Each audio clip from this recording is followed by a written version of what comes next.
Well, hello, and thank you for joining us for our final installment of our AI governance series. Steve Daniel and myself from NDash, Phase 3, Pilot and Evaluate. We're going to go ahead and get started right now. I want to say the LinkedIn event still just says the event will start soon. Give it just a moment. I think we can take a look, but it looks like we're live. Yep, there we go. It has a bit of a delay. I think they put those delays in there. I don't know. It's, like when they used to do that thing in live events where they would want to make sure if somebody accidentally or intentionally cursed or something, that you had a little bit of time to beep it out. So maybe StreamYard is on to us. But joking aside, we're going to go ahead and get started right now. So without any further ado, the final stage of our 90-day plan from principles to practice, our 30-day phases. So we'll go ahead and get started. Steve, as co-founder of NDash, can you get us kicked off with what our name means, what we do, and why we do it? Sure. So, yeah, I'm Steve. My brother and I, Nick, we started this company about 10 years ago. We chose the name NDash because it is a punctuation mark that most people aren't familiar with. It represents, it's like a hyphen, but it's used to separate dates. It represents the gap between starting point to end point. And so we are here to serve as facilitators in that gap, getting you from A to B, from current to ideal to goal state. That's wonderful. So, and that's part of why I signed up, and very happy to be a dasher, as we say, as well as this idea of very simply in a single character, where you are to where you want to be. So sharing these webinars and this guidance that we hope is helpful for you and your organization is part of that, just sharing with the broader community. So our implementation overview, first, we want to really start with the basics. So what does holistic, responsible, ethical AI look like? And when we talk about governance, people have different ideas about what governance looks like. Traditional governance, at least from my experience going back way too long, about 30 years, governance is traditionally that how, building those guardrails, policies, et cetera, to manage risk, in this case, AI risk. And that's part of what we do. But we look more broadly. We look more holistically.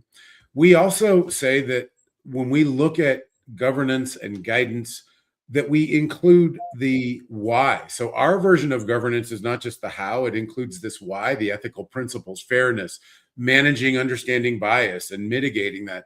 And then finally, leadership. You can't do the how, and you can't do the why. You can't understand those. You can't make those real without having leaders, both by title and by role and by the overall organizational way that folks live within your organization, the who. That's really important because it is leadership that is the success or failure of any sort of governance framework. And so these are really important as we look at today's session and more broadly what governance looks like. Again, extend your gaze a little bit, we highly suggest, for really looking at holistic approaches to risk management. From there, our strategy overview, just as a reminder. So this is our last installment in what has been a four-part installment. The first being a simple overview. More broadly, we went through these 30-day phases one at a time. So the first is to explore and align, to make current AI use visible across the org, clarify where AI influences decisions and outcomes, have ownership for AI influence work, and then aligning early on AI use for real business priorities. So again, our idea of governance isn't just making sure you stay out of trouble with AI, but are you focusing your organization's effort on the things that really matter for the organization? And that's just good business leadership. In the session prior to this one, we went deeper in that second 30-day phase of designing and prototyping. So once we started understanding where we were, current state, where we'd like to be, we started looking at designing and prototyping our organization's framework, and also starting to look at what might be a first big substantial AI pilot that we might want to start with, but the smallest version of that particular pilot, so that we can really focus, again, AI where it's going to impact the organization most positively. The impacts, the outcomes are what we care about. And then phase 3, which we'll be going deeper in today, and it's going to be a little bit different because Steve and I, especially Steve, will give you a little bit more of a little bit more detail in terms of how we at Endash have implemented this framework for governing our work and making sure that we're doing the right things organizationally. So we practice what we preach. And that's what we'll cover today. And that includes running a controlled pilot with real users, looking at outcomes, quality, risk, capturing lessons, no matter how good those plans are. I forget the first individual who I heard this quote attributed to, but there have been variations of it no matter how good your plan is, you should occasionally look at the actual results periodically. So that's something that we want to do in phase 3. And then from that, make an objective assessment on, is this going well? Do we want to extend it, expand it? Do we want to pivot, et cetera? So those are all things that we're doing in parallel through this period of time. So let's go a little bit deeper now. So phase 3 is where we pilot and evaluate. What does that look like?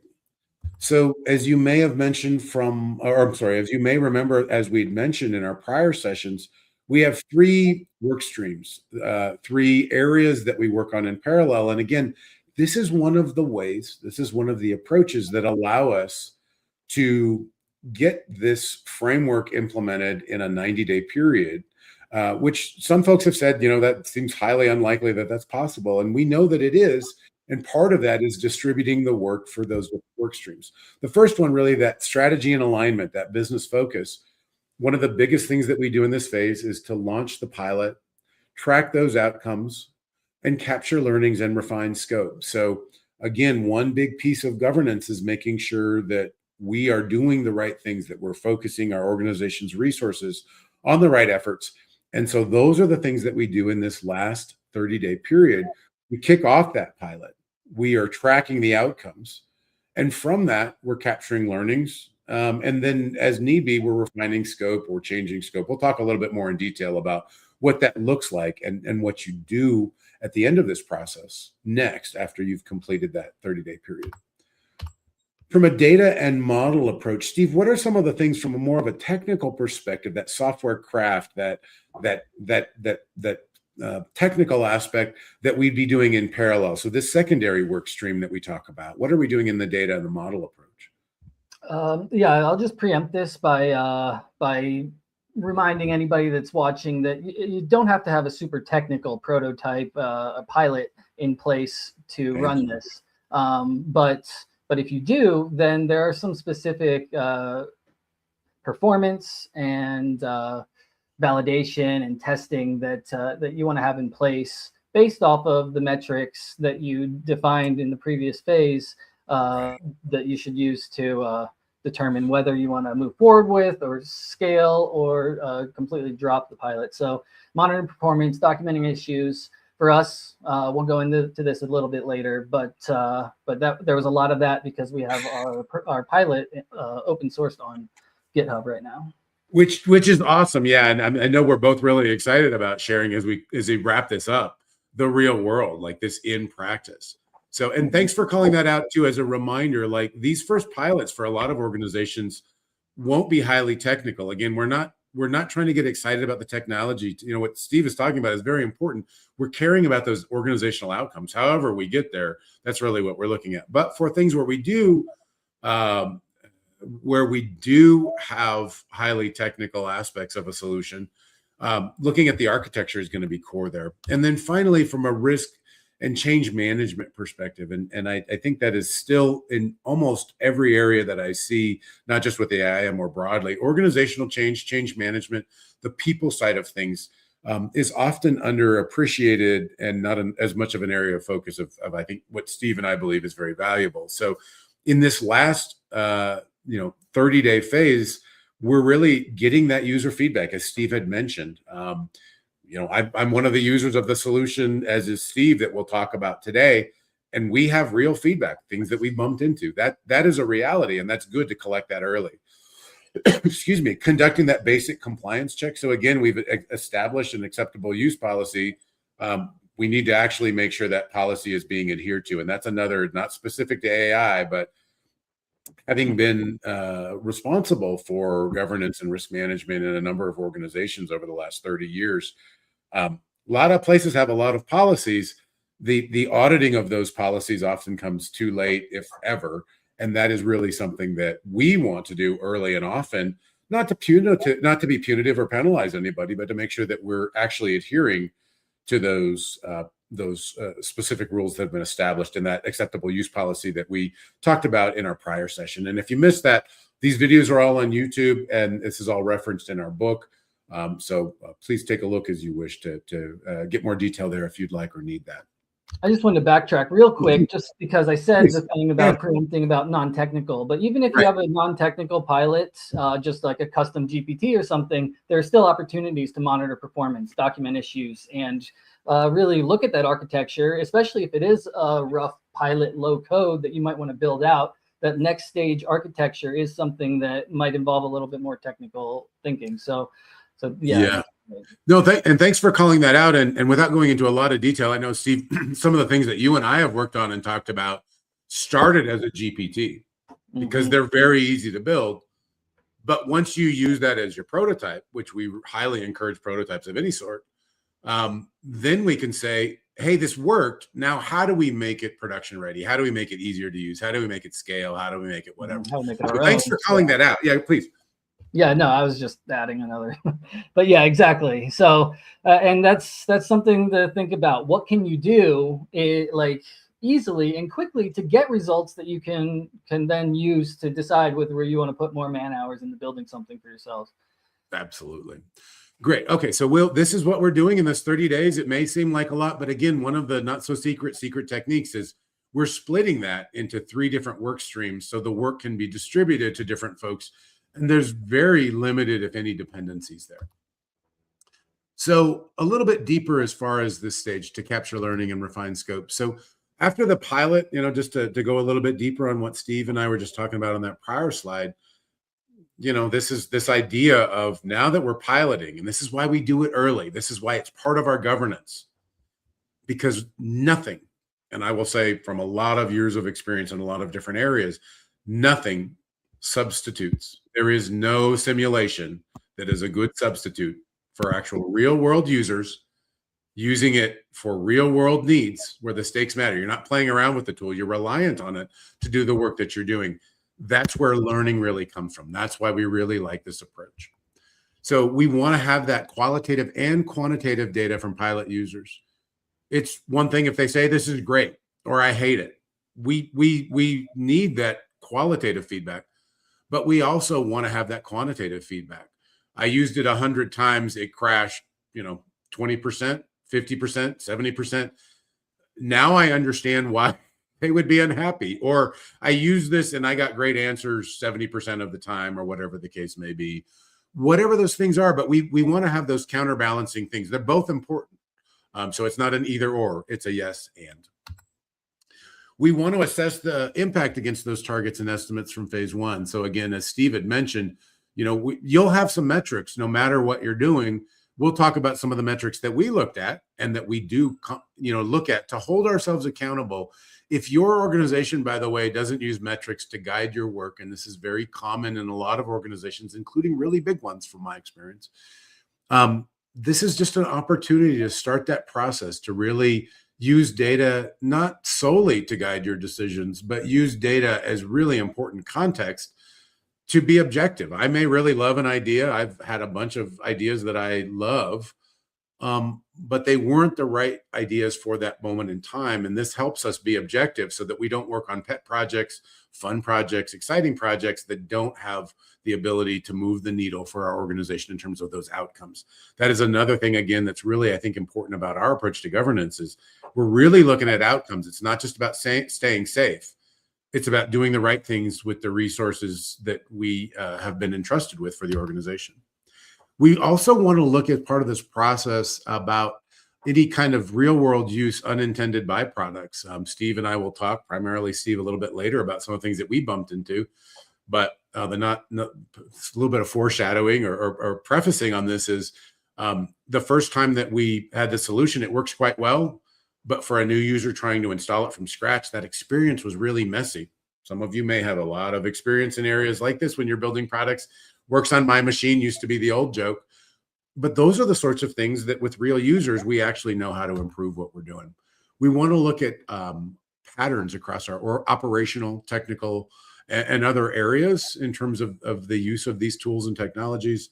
And then as far as that specific pilot goes, that MVP, that prototype, whatever it is that we're building for real world use, based on this real world review, we started trying to use it for real world needs in this scenario.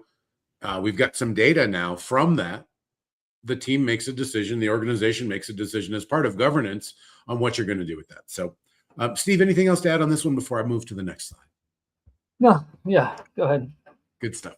All right. So now, again, this is where we're going to go into some real world. This is life at N-Dash and how we have applied this framework in practice for us. So scope for AI governance at N-Dash. And again, if you were part of our prior sessions, you're familiar with this. One of the things that we established as part of the earlier phases is what is the scope of governance for us? Excuse me. For us at N-Dash, this we work through this, and that the scope of governance includes internal drafting and refinement of artifacts, research synthesis and summarization, some custom GPTs. Steve and I are a big fan. They're not as popular as they used to be. Totally fine with me. It's a way for us to get things working in some cases 10 minutes or less. And then internal app coding. So Steve's going to go a little bit deeper on some of the things that we've done from an internal app coding perspective. You can see a couple of our products. They all have mascots at this point.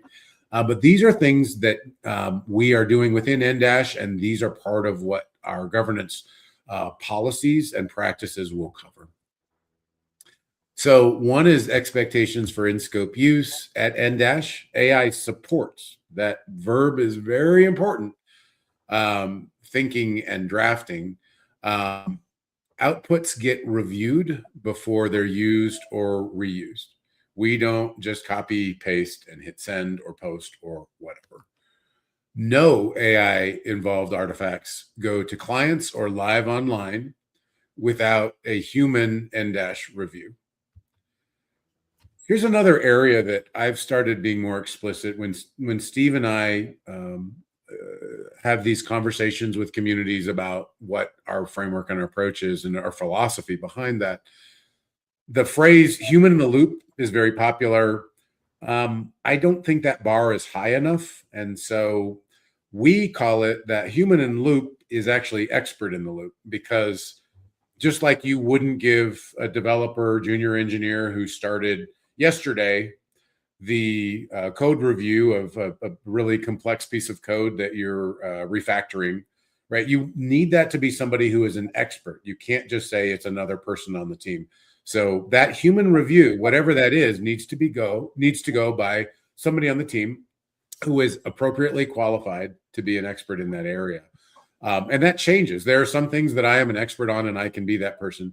There are other things, code review being one of them, that I'm not qualified to do. That would be an expert like Steve or others from our team. So again, it's not a human being named specific, but it's that specific item that needs to be reviewed, and the expertise needs to be for that scope of that particular deliverable, artifact, item, etc. Anything outside of these guidelines at N-Dash is explicitly prohibited. So it's light, it's not punitive. There's not a lot of rules, but we want to keep them simple. We want to keep them clear because the rules keep us safe, right? It's not really throttling anybody from doing things that they could or should really want to do. So, but it is standard governance that we use within N-Dash so that everybody is really working towards that same approach. And again, more about the philosophy than, it's not a 100-page manual. I think it's maybe 8 with a lot of white space in terms of our entire policy. And it really could be distilled down into a couple of pages. So keep it simple if you want people to follow it. Explicit exclusion. So not only what is it okay for, but let's be specific about what it's not okay for. What's out of scope and why. So, Steve, would you walk us through? I really like what you put together on this slide. What's out of scope, and Sure. what's the reason why? Yeah. Oh yeah, sorry. The why you'll see comes a lot from those principles we just listed. So I just want you to be prepared for that, so you can get a sense of how you determine what is out of scope. So one strict out of scope would be final client deliverables without review. We can use AI to help generate, inspire, create, review client deliverables, but the important thing here is we can't do that without any review, and higher consequence work needs more control. So that's all. That's the reason. That's because it's Right. facing the public or our clients. This matters. It makes a difference on how we're perceived. So it's important that that we make sure that it aligns with who we are and what we intend to say. Right. Our Similarly, standards haven't changed, whether AI supports it or not. We like to think we have an extraordinarily high bar for quality, accuracy, integrity, mhm. and we don't outsource that to other people, and we don't outsource it to other tools, including AI. So thank you for that. The next one, legal and regulatory interpretation. Why is that excluded, at least for now, if not forever? Yeah, I mean, it's pretty clear. There have been legal rulings at this point that state that AI should not serve as a lawyer, or you shouldn't be using its output as with as much weight as a lawyer that is trained in it. So I think in terms of any legal justification or paperwork, it's important not to just let the AI have that. Bring in the law expert into that loop.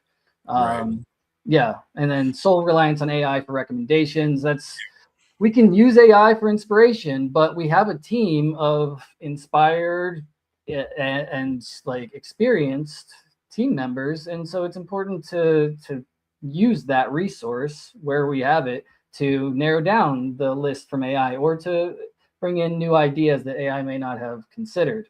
And lastly, we got the high impact decisions without oversight. So similar to the legal and final client deliverables, making decisions with AI can work. It can help you think of things that that you wouldn't intuitively think of, but you can't just say, "Hey, what should I do?" ChatGPT, and then run with that. So right. It's important to bring the team, the leaders, in on that to weigh the risk versus the reward. Right, and the guidance may be good, but nothing is going to be a substitute. To Steve's point, the organization has the experience, the organization has the context, we can apply this idea, the AI context window, and how much context can you have, but really nothing, especially for what Steve had talked about, those areas where there's really a high level, like the stakes are very large for those particular items. We really want to make sure that we're still not outsourcing those decisions and outsourcing that thinking, because the expertise still is within your organization. I love, Steve, the word of inspiring. We really want to use these tools. We just want to use them properly. A screwdriver and a hammer are not a good combination. Both of them have great independent value. Apply the right tool for the job. Mm-hmm. So the next pilots, I recall reading in posts on LinkedIn probably for the last 20 years. I see one probably weekly about Steve Jobs. Big fan, obviously, as you can see some of the artifacts from Steve Jobs, Apple, and Next Computer and beyond. But one of those quotes involved, whether it's legend or true, Jobs having folks in meetings talk about explicitly what they're not doing. So whether or not that's myth or true, love it either way. When we looked at this, part of the challenge, especially, for me coming into N-Dash to an organization of incredibly talented folks who can build stuff so quickly, and now even quicker with AI, what do we say no to? What are we saying no to? And again, there's a lot of you who may be watching this going, well, that's not an AI problem. You are correct. AI exacerbates and amplifies this problem because the cost of creation now is so easy, so low to actually get these things in. The barrier to entry is low. The cost is relatively low to create.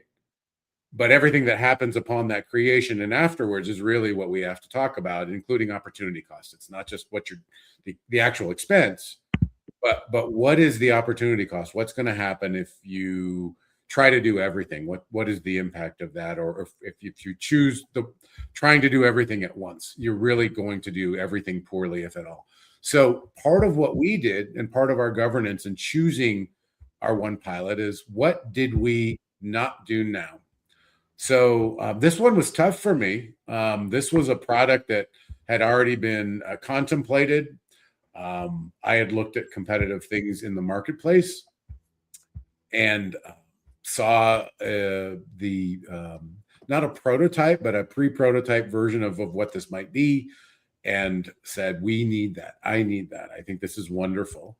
But we deprioritized it. And that was tough, except it was a great exercise in governance. So why did we deprioritize this? So again, and we also, Steve, we didn't say no when we talked as a broader governance team. We talked through this informally and we said, why, we love this. We know that we need this. We know we can do it, but we said no. Why did we not do this as our first option? Yeah. So we'll get into this in the next slide. I don't think we really introduced NDX other than a brief comment about it earlier. But right. The pilot that we did choose to go with initially and really focus our attention on, because like you were saying early, or with these AI tools, I've experienced this myself. It's very easy to open multiple windows, terminals, whatever, and have things running in parallel. And your focus is so divided and limited on each project that it's hard to finish, get to completion, and to recognize all of the nuances and like areas that your one application could be improved. So we decided let's put this and the Vox app down to the side, because N-DX is a tool that we can use to help build and develop the Vox app, and right. And it's an open source app that we want to make more broadly available to other people, and we can get feedback that way. So yeah, right. So that's just that discipline, but that ultimately paid off. Because N-DX also can help build this tool. So there was an order of operation, but we got there by saying, what we had to make that difficult decision between a lot of good options. The next one, the Agile Swiss Army knife, this was one that I had contemplated over a year ago and had a set of tools that I wanted to build. Same idea, though, is that N-DX, this was a good and useful tool, and we likely will build this at some point in the near future, but it wasn't the first one. We didn't want to have a bunch of these things happening in parallel for all of the reasons that Steve just talked about and beyond. But also in this case, N-DX, the tool that we'll talk about in more detail, the one that we did choose, was more broadly valuable and allowed us to help build these other tools. So by choosing this and being disciplined about it, it ultimately was more efficient, allowed us to be focused and to get better quality. So as Steve had mentioned, you may be wondering, and this was intentional, well, hey, we haven't introduced it yet. Exactly. So that's what we chose not to do. We had at least 3 really compelling options, things that we knew were useful, usable, and needed by communities that N-Dash really looks to serve and support and be part of. So this was what we chose to do. And you can see the smile on my face, and you can see it on Steve's. It's not just because we have the coolest mascot for, ever, perhaps. But this is N-DX. And Steve, if I may, can I hand over the keys to you on this one? Because I know you've done just some exceptional work in building this, the ideation behind it. I am overjoyed with what this tool does, but this was our first pilot and was built within that time frame. So can we talk a little bit about what N-DX is? And sure. we'll keep going through. Yeah. So I think the initial inspiration for this, it was towards the end of 2025 when we started experimenting with Claude Code's Ralph Wiggum automated requirement implementation for product requirements for an app.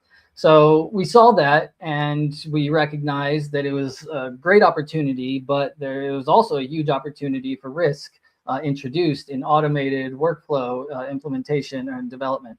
So this was our solution to that risk. It's a three-piece software tool, SourceVision, Rex, and Hench, where SourceVision uses Codex or Claude Code. Right now, we've got it built in, or you can take through the CLI or MCP and API for Claude Code and OpenAI's Codex. SourceVision analyzes that and gives you real-time feedback and analytics and suggestions for your code base based on patterns that it observes. Then Rex is the requirements section where you can use your SourceVision output, or you can plan an app from scratch or pick it up in the middle and say, hey, we have these features we want to build out your requirements document with epics and tasks, epics, features, and tasks. And Hench is the automated workflow tool that's a part of that as well. And now we're also building a Gauntlet element to it, which helps with testing throughout. So it's an ongoing app that we keep building out. You can see here is if you go to n-dx.dev, you can learn more about that. And download the repo. It's the links to GitHub are there. If you're so inclined, we'd love to have you check it out. Shameless plug, but it's open source, free, and useful and usable, we believe. So, but this was our first product. So as you can see, we had at least 3 great options, but this one was the clear winner quantitatively and qualitatively. But we talked about it from a governance perspective, and we put our efforts on that so that we could get it done more quickly, that we could get it done with more quality, that we really, as a team, could rally around that. And then fast follow with Vox, which I guess it's appropriate to announce it in the middle of our last webinar. So we've now just started Vox because we've finished up the first round of N-DX, and it's been working quite well. So now that product is in production, and we've moved on to our second thing. And when that's done, we'll likely move on to the next one. And it may or may not be that Swiss Army knife app, because other things are going to come up, and that's the way that it should work. And that's good governance, not just AI governance. Good governance is good portfolio management. So I'll just reiterate that the reason we chose N-DX first, the name is N-Developer Experience, but we call it NDX, N-DX, whatever. The reason we chose this first was because it is a tool that will help us build these other tools that we have planned. And in developing the other tools using NDX, we can then get real-time feedback on how N-DX is working for us and what we need to do to make it more usable for ourselves and for the general public as well. Thank you. And thanks for calling that out, because again, never quite sure in these sessions who's going to actually be watching this. But for a lot of us, if your background is in traditional software engineering, portfolio management, project management, you probably are seeing some things that you're saying, hey, this doesn't feel like AI governance. This feels like portfolio management. Yes, by design, because we don't want to have different disconnected ways of governing different things. Your office, your environment, your organization has these needs. You've got a portfolio of needs that you've got to deliver upon, and services and products that you offer. That's holistic. We want to have a holistic approach. And so what Steve had mentioned, I think, it was core to having a governance committee that also looked at what was the right way to spend our organizational resources with AI. And so it did indeed benefit in that way as well. So what it does, so again, talking about what this pilot would be, Steve, I'm going to bring these slides up. And if you would be so kind to talk about what it does and the governance implications here, because again, this is our pilot. This is the first thing that we chose to do. We want to make sure that it's effective, that it's working out well. But there's for this in particular, this particular product, Steve alluded to some of this, there's also governance implications from how we're using the product as well. So Steve, you'd be so kind. Yeah. So I kind of walked through this initially, but right. I'll just, I'll start with one that's popped, or yeah, I'll just kind of walk through. PRD, yeah. Sorry. Yeah. So in terms of governance for this, I'm Yes, sorry. no, it's fine. So we'll tag team on this. So on the left hand side, what does N-DX do in Mhm. this space? It, as Steve had mentioned, and you had called this out on the prior slide or the one prior to that, that it transforms code into structured plans. It's this excuse me, this closed loop delivery system. So that was that competitive comparison that you saw on that prior slide in terms of the feature set. There are many tools that do all of these things, at least as of the time that we started this. There was not one tool that did all of these things, and that was part of the intent, was that we really wanted that source code management, excuse me, the PRD management, the prioritization, using natural language to create new features and improvements, and then executing those things. Those are often different tools and are what is becoming a really complicated tool chain. We built something that did all of that in one, and Steve had talked about that. So with that, the governance implications that the tool itself has is we've got this traceability, that those changes, now the tool itself also enforces some governance, which was kind of cool. We've got that clear lineage between the coding, the code base planning, execution, and what the outcome was. We've got standardization of work definition, control over that autonomous execution. We've got those guardrails that are baked in. So in this product itself, we've woven in governance. And if you'd like the last three, Steve, you feel free to take those, or I can take them. But I think it's a really great set of governance. It says implications, but I think when you had provided this list and we had talked about it, I just thought this is really cool that we have a tool itself that is helping enforce these governance practices. Sure. Yeah. I think that because of some of the strict practices we have in place in this tool, there's a lot of logging that can be used for auditing and validation, especially now that we're building out this gauntlet element of it, which runs comprehensive testing to make sure that the system is working, and eventually also to ensure the TDD development process is effective as well. And then alignment between system reality and planning. So it's an ongoing iterative development process where you plan, you develop, and you verify that those plans were developed effectively and correctly, and then you move on, or you iterate on those plan developments that may not have been implemented according to your spec. And lastly, this is kind of a collapsing of all of these other ones, that in our workflow, governance is embedded. It's not externalized because we have these checkpoints or logging inside that we can use to validate that we are following all that we are ensuring that all of the above listed bullets are still available and effective. Yeah, and all of those being, again, in that unified system. So that really allows us, without trying to build integrations, wondering if they're working, et cetera, et cetera, et cetera, having that all in one interdependent, symbiotic system. I am not a software engineer by trade, title, history, or anything else. But I have led teams like that before, and a tool like this I would have loved to have had, and I'm sure that those craftspersons on my team who were writing and ensuring that good code was getting out there in the hands of our customers in production would have loved to have had something like this. But truing back to the point of this conversation and governance, we really want lightweight governance woven in, and as you can see, it's woven into this product. But really thinking about governance it's important.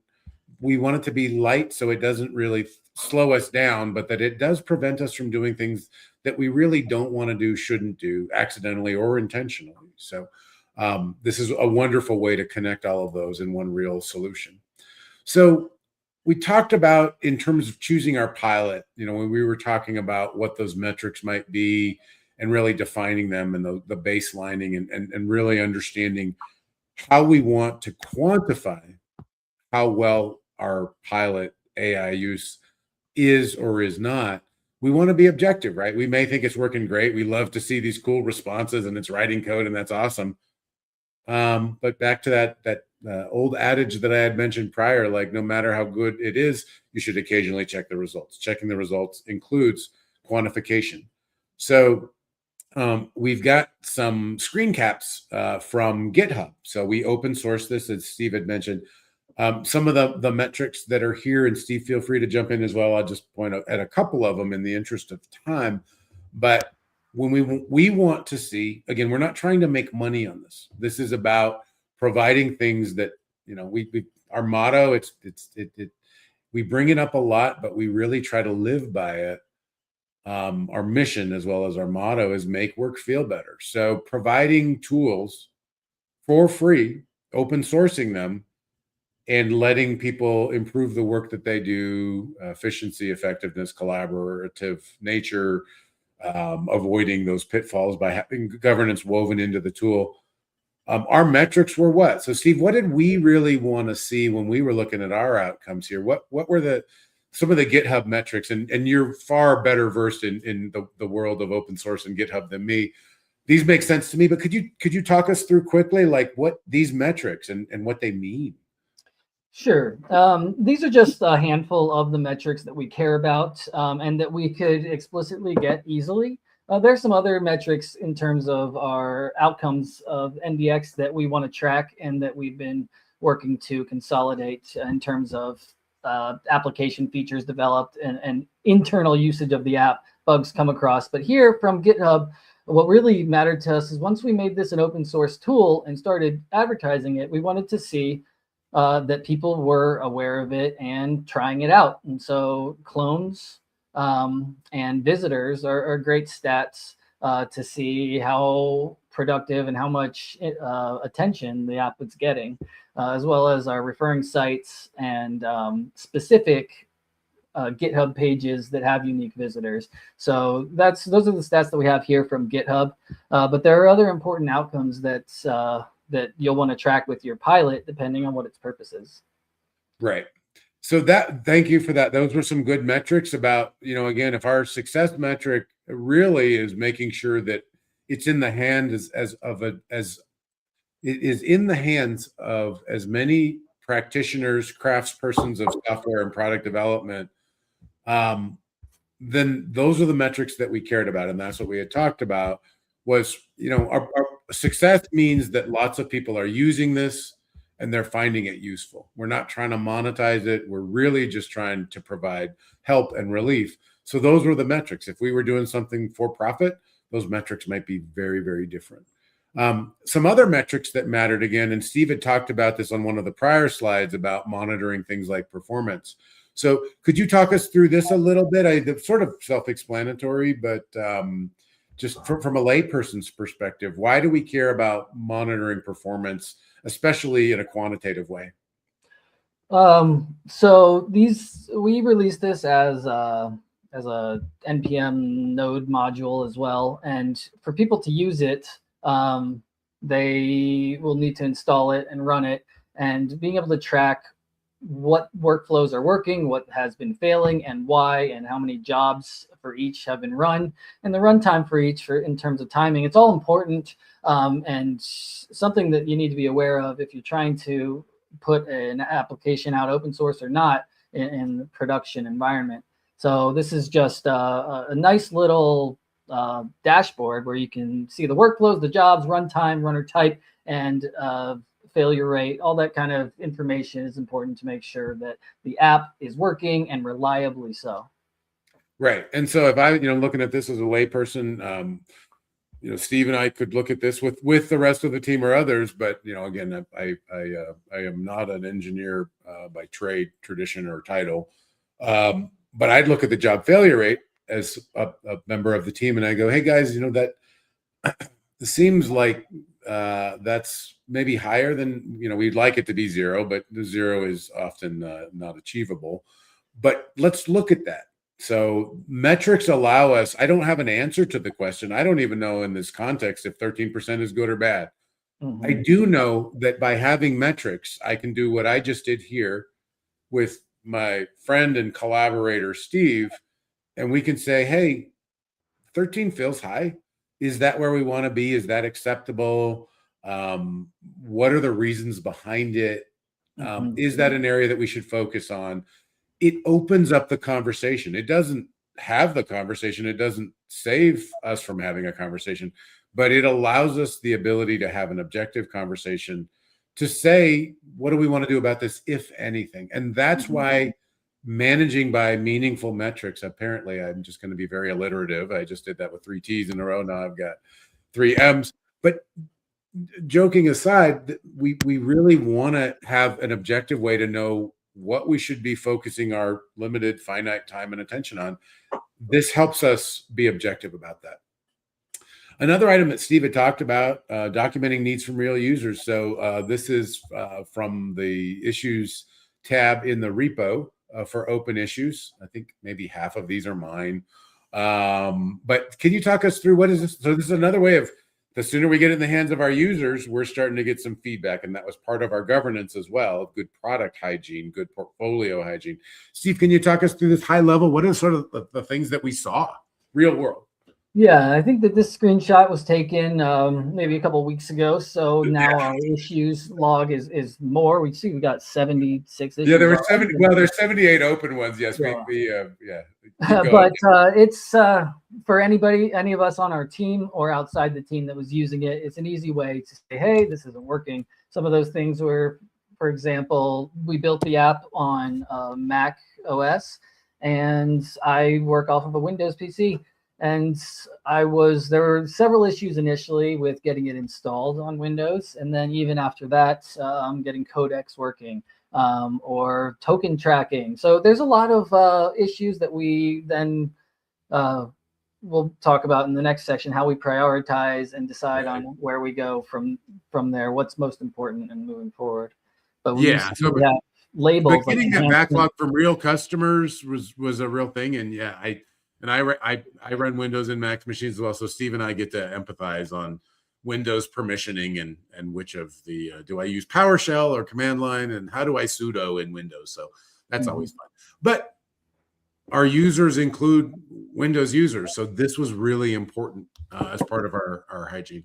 Also, as part of our governance and hygiene, as Steve had mentioned, prioritizing and addressing issues.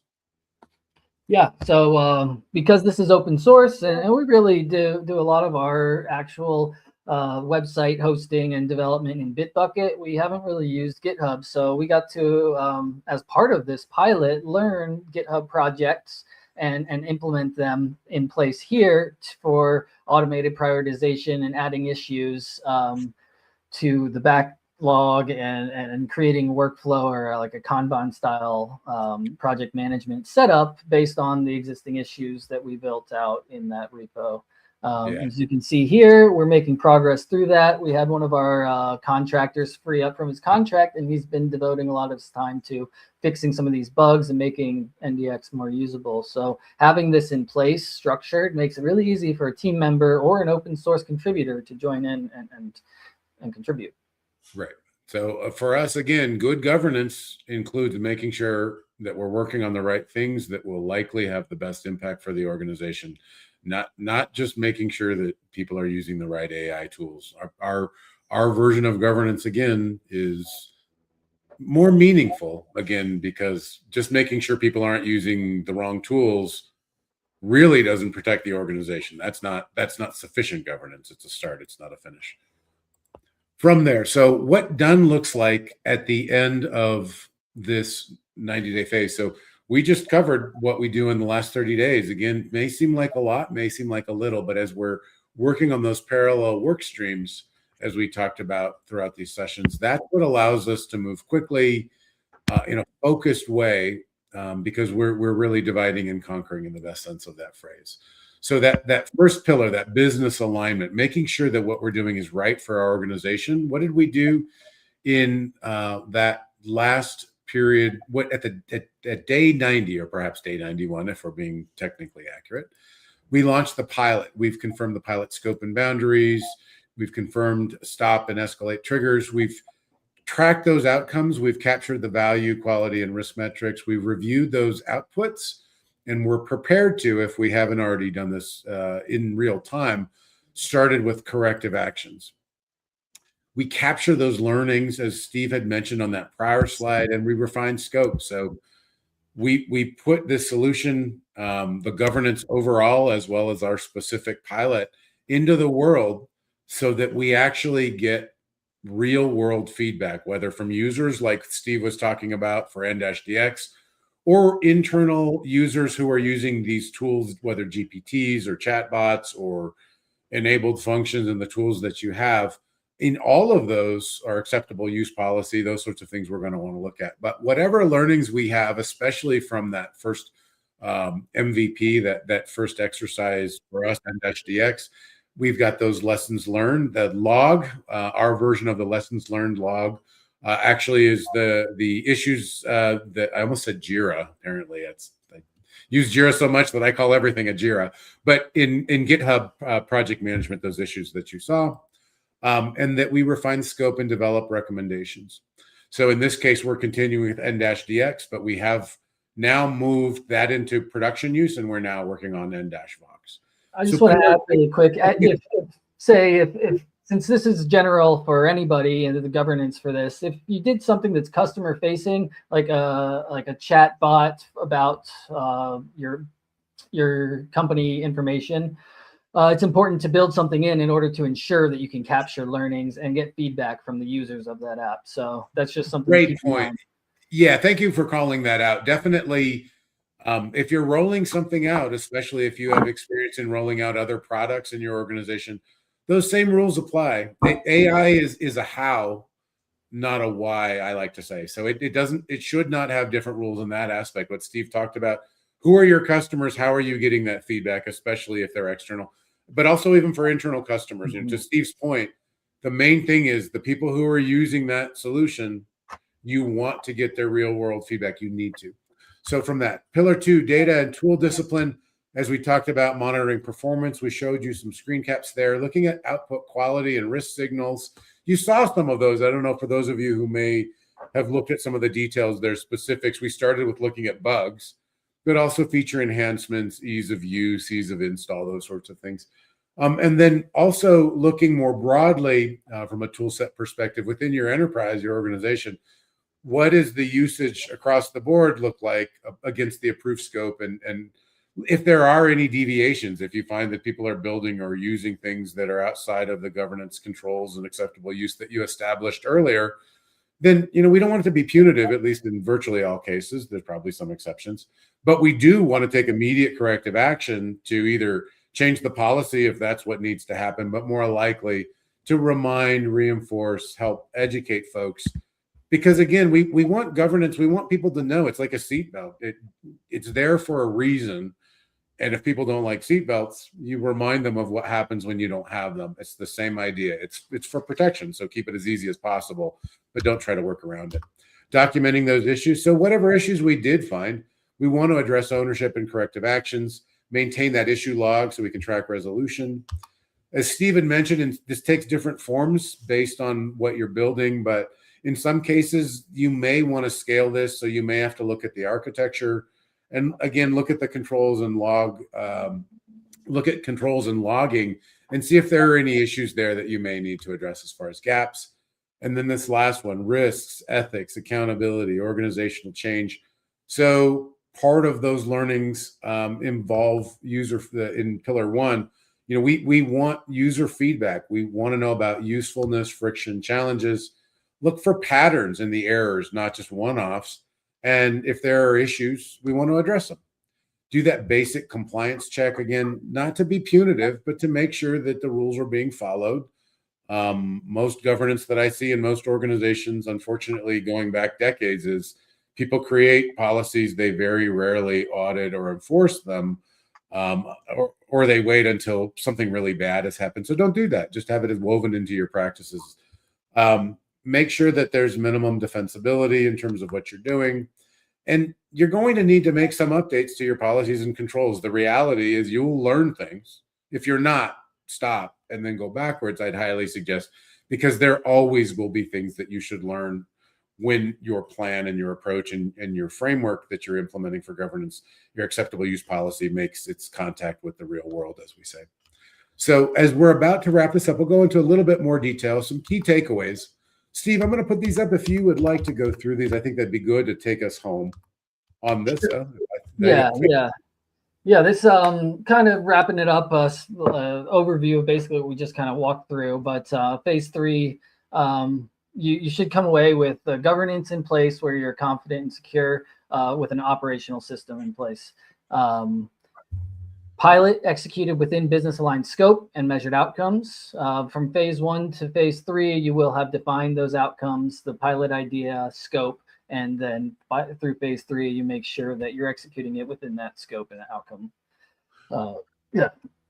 Define data, tool, and architecture controls tested under real usage. That's something that should have some information about by the end of day 90, because right, you will have implemented the pilot and gotten some feedback and results. Active risk, compliance, and accountability processes in practice. Your acceptable use policies drafted in phase 1, phase 2 now will be revised and updated according to what actually happens when you use AI in your pilot example or project. Document issues, exceptions, and control gaps, and all within a clear ownership framework, so you know who's responsible for the outputs, for fixing any of the issues, and for ensuring that people stay aligned with your policies. And lastly, you have evidence of what will scale, what will require refinement, and what you should just retire, sunset, drop altogether. Awesome. Thank you. Yeah. And I mean, again, it may seem like a lot in 90 days, but approaching it this way, these things all can be done. And we've done them here. We know that you can do them with your teams as well. So beyond the pilot, change and measurement, Steve and I are very big advocates for organizational change management, whether pro-sci or otherwise. But it's really always about the people. We're talking about technology and process, but it's the people who develop and live within, define, evolve these tools and these processes and practices. It's always about the people. So we want to be very thoughtful about change management and make sure that we're doing the right things there, including upskilling, especially with AI, because there's a very real understanding and fear of AI taking over people's jobs. We want them to see AI in a way that's beneficial for them and the organization.